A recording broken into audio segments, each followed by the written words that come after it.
তো এটা আসলে আমার টাইগার মুরগি, এটা সাদা হয়েছে একেবারে সাদা। এটা একটা মোরগ।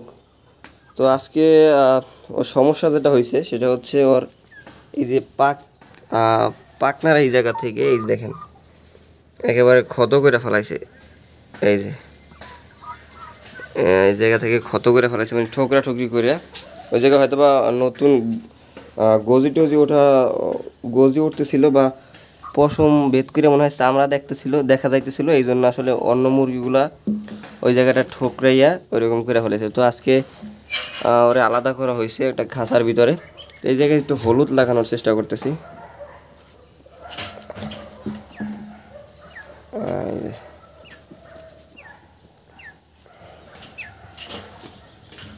তো ক্ষত স্থানে আসলে হলুদ লাগাই দিলে ওইটা জীবাণু থাকলে জীবাণুটা মারা যায়, বা যতদূর জানি যে ওই ক্ষত স্থানটা খুব তাড়াতাড়ি শুকিয়ে যায়।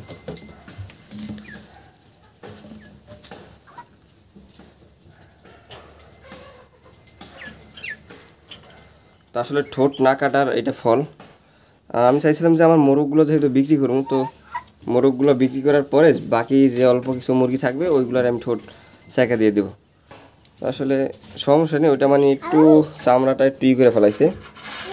আশা করি 2-1 দিন গেলে জায়গাটা ঠিক হয়ে যাবে। এটা একটা মোরগ, খুবই সুন্দর লাগে আমার কাছে মোরগটা। যখন এগুলো বড় হয়, আসলে টাইগার মুরগি যখন বড় হয় তখন ওদের সৌন্দর্যটা বৃদ্ধি পায়। তো আসলে আজকে এই সাইডটা একটু পরিষ্কার করা হয়েছে, এই সাইডটা একটু ময়লা করে ফেলাইছিল, আর বাকি মুরগিগুলো সব ওই সাইডে আছে। আলাদা করার আরেকটা কারণ হচ্ছে ওদেরকে বিক্রি করে দেওয়া হবে, মোরগগুলো বিক্রি করে দেওয়া হবে। দেখেন উঠছে কই। তো আসলে হয়তো বা 2-1 দিনের ভিতরে মুরগিগুলো বিক্রি করে দেব। কালকে সকালে আসার কথা পাইকারের। মোরগগুলো আমি এ জায়গা থেকে 60 পিসের মতন মোরগ বিক্রি করে দেবো। কিছু মুরগি এই জায়গায় চলে আইছে, এই সাইডে এইখান থেকে।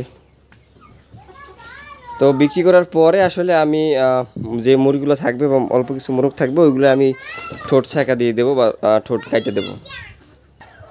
আরেকটা যে ভুল করছিলাম আমি, সেটা হচ্ছে এই যে পলিথিন দিছিলাম আমি নিচে, এই যে মানে পাটাতনের উপরে পলিথিন দিছিলাম, ওই যে সাইডে এখন পলিথিন আছে। ওই পলিথিন আসলে নরম, আর পলিথিনে কিন্তু একটু গুঁড়া দিলে ছিঁড়ে যায়। তো আমি 2বার পলিথিন ইউজ করছি, 2বারই পলিথিন ছিঁড়ে ফেলাইছে। প্রথমবার একটু পাতল পলিথিন দিছিলাম, তো ভাবলাম যে একটু পুরো পলিথিন দিই, তাও আসলে কাজ হয় না। তো এবার আসলে তিরপল ইউজ করতেছি। তিরপল আশা করি যে তিরপলটা ছিঁড়তে পারবে না। আর যদি বেশি পুষ্ট করে লিটারটা দিই তাহলে ওদের নখটা আসলে ওই তিরপল পর্যন্ত পৌঁছাবে না।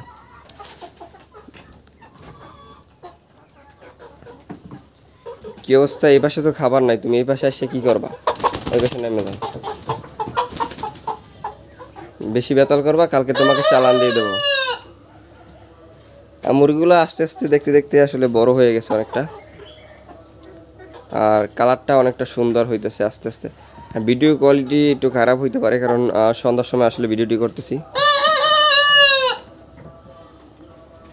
মোরগগুলো ডাকাডাকি যে করে, প্রচুর ডাকাডাকি করে। এই সাইডে কিছু মুরগি চলে আসে।